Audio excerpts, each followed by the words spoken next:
How old are you? You are too young to understand this business. You have just graduated. How much real experience could you even have? Shouldn't you be focusing on starting a family instead of your career at your age? That's what we hear every day. Young women struggling to survive in this massive corporate world. Workplace ageism presence is around every corner. But when it comes to young women, it is not just ageism anymore. That new girl looks fine, but I think that's all she got. Yeah, right. What can you expect from a fresh graduate? And even a girl, why did the boss hire anyway? This place isn't a playground for kids staying out. Oh, I know why. So do you. Ageism, sexual harassment, and even gender discrimination are what young women professionals facing in their daily basis.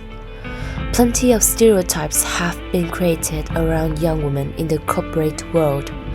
That their experience is solely tied to their age, that they belong at home, that they don't fit into corporate world, and that they are being hired based on looks rather than skill. It happens so regular that people get used to it and underrated its impact on the main victim's mental health. However, the context doesn't happen by itself. The first time that I was victimized and became the target of inappropriate workplace behavior, I hadn't even left university. A couple of academics who were far more senior than me repeatedly and relentlessly targeted me.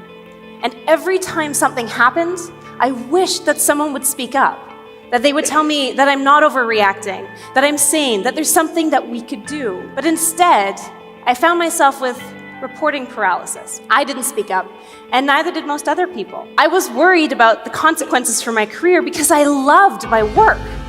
I was also worried about things that many people see as barriers, like not being believed or taken seriously, like my situation resulting in no change. This idea that everybody already knows about the harassment or discrimination that's happening at our workplace isn't just true of Weinstein or of Hollywood. It turns out it's true for most industries.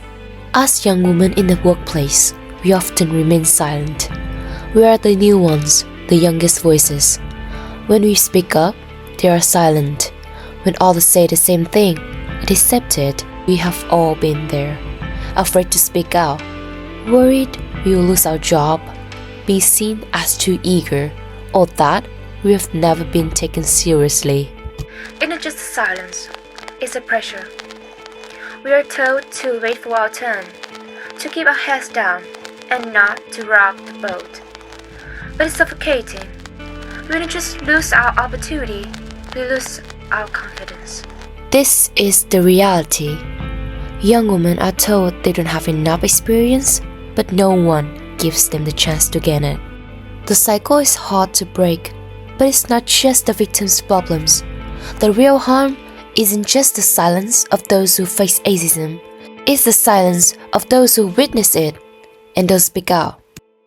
But what if we could all speak out? What if we decided, no matter our age, to challenge the silence?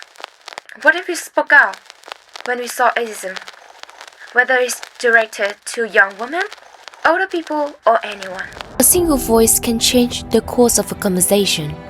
When we speak out, we create space for everyone to thrive. When one woman speaks up, she inspires another. Every story shared challenges the bias that hold us back. When we speak up, we create real change and open doors for the next generations.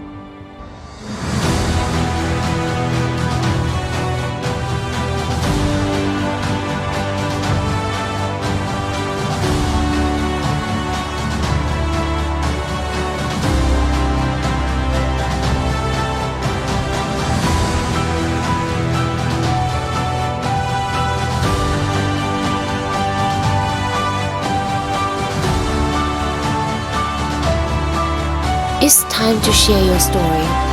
It's time to take action. To show that age isn't a barrier, it's a bridge.